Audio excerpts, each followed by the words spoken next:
ఒక పేరెంట్గా, ఒక తండ్రిగా, లేకపోతే ఒక ఉపాధ్యాయుడిగా, లేకపోతే ఒక వైద్యుడిగా అన్ని విధాల ఆయన అక్కడ ఉన్నటువంటి ఎమ్మెల్యేలు, అక్కడ ఉన్నటువంటి ఇన్ఛార్జీలు, తెలుగుదేశం పార్టీ నాయకులకి దిశానిర్దేశం. ఏది తొలి అడుగు, దానిపై సమీక్ష, తర్వాత మలి అడుగులు, ఇంకో 4 అడుగులు పడాలి. ఈ 4 ఏళ్ళు రాబోయే దానిపైన ఒక యాక్షన్ ప్లాన్. ఏం చేయాలి, ఏం చేయకూడదు, మీరు గతంలో 1 ఇయర్ మీ పనితీరు ఎలా ఉంది, దానిలో తప్పులేంటి, లోటుపాట్లేంటి, సలహాలు సూచనలు ఇవ్వడమే కాదు, నిరంతరం ప్రజల్లో ఉండాలి, జనానికి అందుబాటులో ఉండాలి.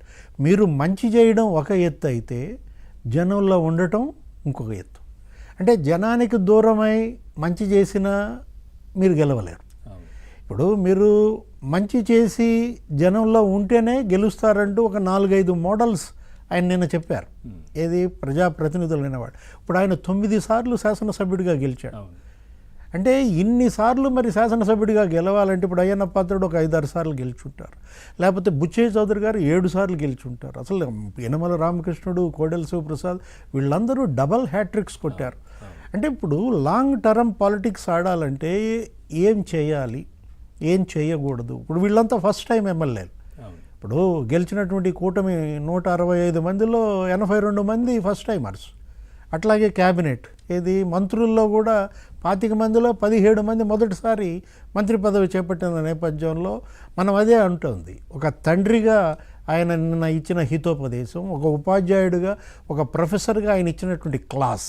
ఇప్పుడు ఏంటిది, తానా వెళ్తే ఇక టాటా, ఆటా తానా కనుక వెళ్తే కొంతమంది విదేశాల్లో ఉంటున్నారు, ఇక అక్కడే ఉండిపోమన్నాడు. చాలా సీరియస్ వారిని. ఏది అసలు ఉపేక్షించే ప్రసక్తే లేదంటూ మనం ఏమనుకున్నామంటే బాబు 3.0 వరకు చూసిన నేపథ్యంలో 4.0 అంటే ఏం కొత్తదనం ఉంటుందిలే అనుకున్నాం.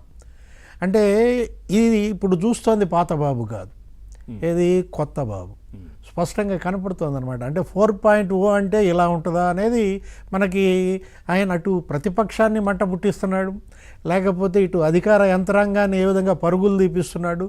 ఇప్పుడు పార్టీ ఎమ్మెల్యేలు, లేకపోతే ఈ గాడి తప్పినటువంటి వాళ్ళని మరి ఆయన మళ్ళీ ట్రాక్లోకి తీసుకొస్తున్నటువంటి విధానం. ఒక 4గురికి 1-to-1 క్లాసులు కూడా తీసుకున్నానన్నారు. అంటే ప్రతిరోజు ఒక 4 ఎమ్మెల్యేలతో, ఒక 4 కార్యకర్తలతో, అటు లోకేష్ బాబు లేకపోతే ఇటు చంద్రబాబు కలుస్తామని కూడా మొన్న కూడా మాట్లాడిన నేపథ్యం. ఇక్కడ మంచి చేశారు, గుడ్ స్టార్ట్. ఏది ఇప్పుడు వీళ్ళకి ఫస్ట్ ఇయర్ పరిపాలన అనేది ఇది గుడ్ స్టార్ట్.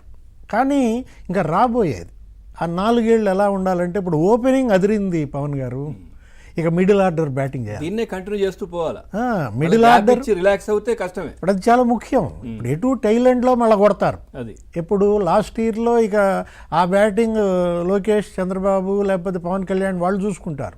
ఇప్పుడు ఈ మిడిల్ ఆర్డర్ ఈ 3 ఏళ్ళు ఉందో చూసారా, ఇక్కడ బ్యాటింగ్ పర్ఫెక్ట్గా ఉండాలి. కార్యకర్తలతోని నియోజకవర్గంలో అందరికీ అందుబాటులో ఉండడం, ఇట్లాంటివన్నీ చాలా ముఖ్యం. ఎందుకంటే ఇప్పుడు కేంద్రం నుంచి నిధులు పెద్ద ఎత్తున రాబట్టారు. ఏది గతంలో ఎప్పుడు మనం చూడలేదు ఇంత